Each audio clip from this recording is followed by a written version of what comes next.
الله ربي واحد وأنا بذلك أشهد ذا مبدئي وأصوله.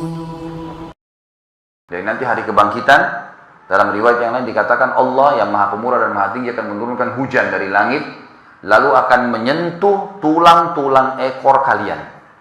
Dalam riwayat yang dikatakan semua tubuh kalian akan dimakan oleh tanah kecuali tulang ekor kalian, yang darinya Allah akan bangkitkan kalian.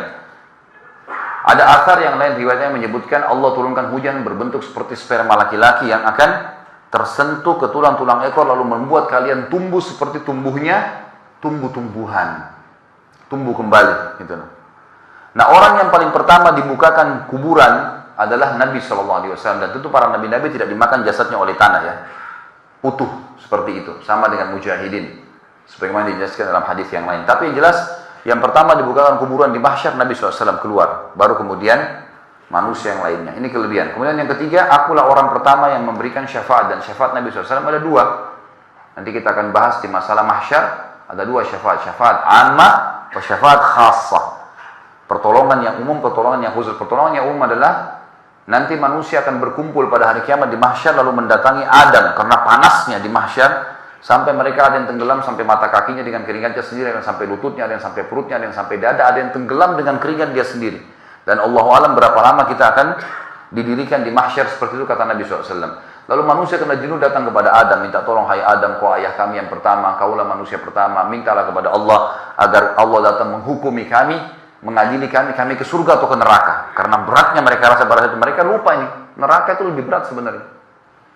Yang terjadi teman-teman sekalian, Adam mengatakan saya sudah melakukan pelanggaran, saya tidak berani. Coba pergi ke Idris, Idris juga nolak. Semua mengatakan diriku sendiri aku tidak mampu. Idris mengatakan coba pergi kepada Nuh, Nuh juga nolak. Kemudian Nuh tunjuk kepada Syuaib, Syuaib kepada Saleh, Hud, dan seterusnya sampai mereka datang kepada Nabi SAW. Dan beliau mengatakan, apakah kalian tahu nanti bagaimana manusia mengenalku pada hari kiamat? Kata para sahabat, Allah dan Rasulnya lebih tahu.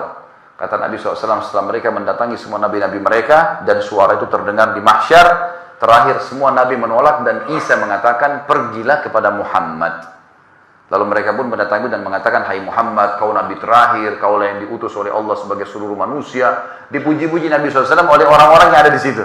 Mintalah kepada Allah agar Allah datang menghakimi kami ke surga atau ke neraka. Lalu kata Nabi SAW, ana lahu. Saya pemiliknya. Lalu beliau datang, sujud di depan arsy-Nya Allah, singgasananya Allah. Lalu kata Nabi SAW, Allahu a'lam berapa lama saya sujud. Dan Allah membukakan untukku puji-pujian yang belum pernah diberikan untuk orang sebelumku. Sampai terdengar suara Allah mengatakan, ya Muhammad irfa' ra'sak washfa' tushfa'.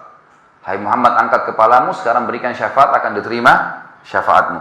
Maka Nabi SAW meminta agar Allah menghakimi semua manusia. Ini namanya syafaat umum.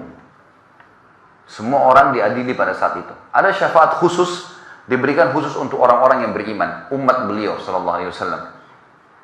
Jadi nanti kalau ada orang yang tidak melakukan dosa syirik besar, ada pelanggaran-pelanggaran, Nabi SAW memberikan syafaat. Dan nanti kalau ada orang sudah masuk neraka, dari orang-orang beriman, maka Nabi SAW diberikan kesempatan oleh Allah untuk mengeluarkan siapapun di antara mereka yang punya dalam hatinya keimanan walaupun sebesar biji sawi. Bahkan dalam riwayat dikatakan setengah biji sawi. Maka ini berarti syafaat khusus, gitu kan? Agar orang-orang beriman bisa selamat masuk ke dalam surga. Teman-teman kalau ikutin di YouTube ada ceramah saya tentang surga dan neraka, panjang lebar saya jelaskan masalah bagaimana surga itu. Yang jelas Nabi SAW adalah orang yang pertama memberikan syafaat dan orang yang pertama dikabulkan syafaatnya. Allah Rabbi wahid wa ana bidzalika ashhadu dza mabda'i wa asluhu birrahmi